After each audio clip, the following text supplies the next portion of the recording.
Lindsay Martel Montgomery and the Future of Ethical Archaeology. What happens when you dig up the past and find yourself staring at the present? Lindsay Martel Montgomery does not look like a revolutionary. She is soft-spoken, deliberate, and precise. She teaches at the University of Toronto. Her field is archaeology, and for most people, that conjures an image.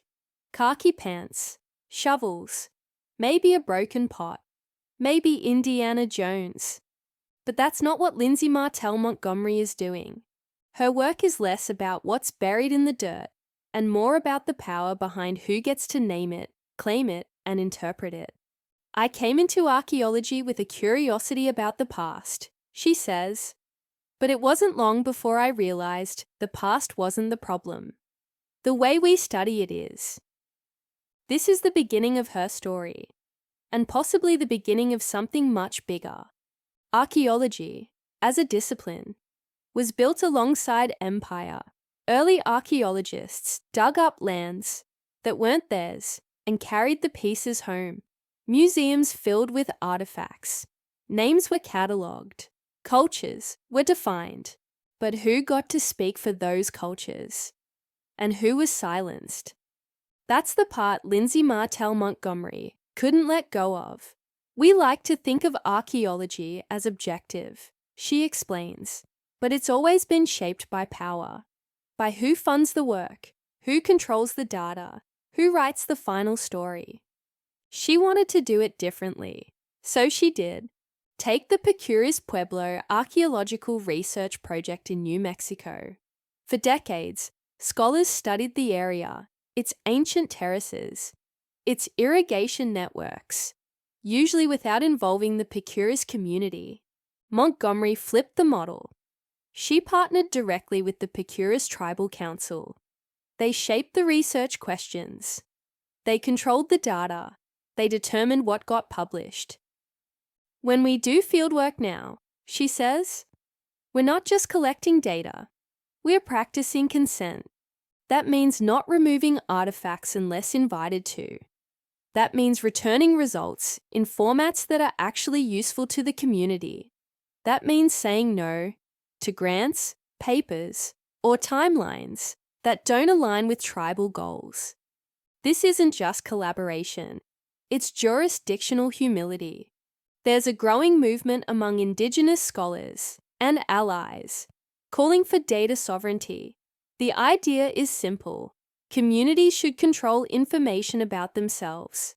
Montgomery is one of its strongest voices in archaeology. She integrates the CARE principles: collective benefit, authority to control, responsibility, and ethics into every project she leads. It's not a buzzword. It's a shift in power. Most archaeological data sits in archives, far from the people it's about.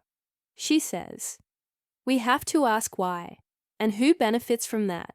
In her work, especially with Pecures, data management plans are developed with the community. Files are stored locally. Findings are reviewed by the tribal council. Nothing moves forward without shared consent. That takes time, and it takes trust. But the process, she says, is the point. At the University of Toronto, Lindsay Martel Montgomery teaches courses with names like Indigenous archaeologies and Fight the Power. But the titles are only the start. She brings Indigenous knowledge holders into the classroom. She assigns readings by scholars, often left out of mainstream syllabi. She encourages her students to question not just what they know, but how they know it.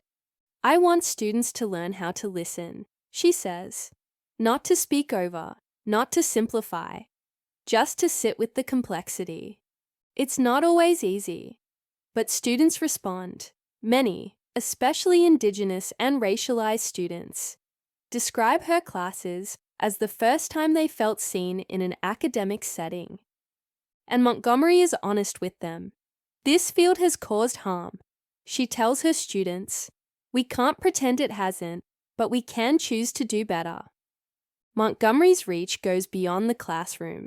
She consults with museums on how to handle Indigenous artifacts. She advises universities on decolonizing their research ethics. She writes for platforms like Sapiens and speaks at conferences across Canada, the US, and Europe. And still, her work returns to the same questions. Who holds the power? Who tells the story? Recently, she co-authored a paper in American Antiquity titled Questions Worth Asking.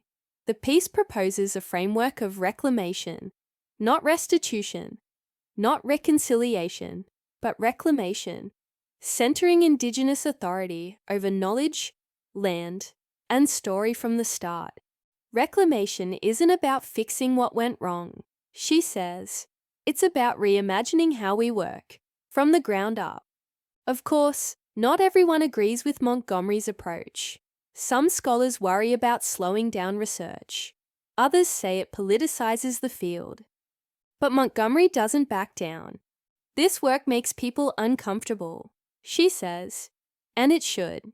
If you're not willing to be uncomfortable, you're not ready to be accountable. It's not defiance for the sake of it, it's clarity. Her career isn't about personal achievement, it's about creating space for others, for truth, for change. Archaeology is at a crossroads. The world is rethinking who gets remembered, who gets erased, and how we tell our collective story. In that space, Lindsay Martel Montgomery's work is more than academic. It's a mirror. Her method is careful. Her questions are sharp. Her answers are still unfolding. But her vision? That's clear. True decolonization isn't symbolic, she says. It's systemic. It means doing things differently, especially when it's hard. In a field obsessed with the past, Lindsay Martel Montgomery is showing what it means to build a more just future, carefully, collaboratively, and one conversation at a time.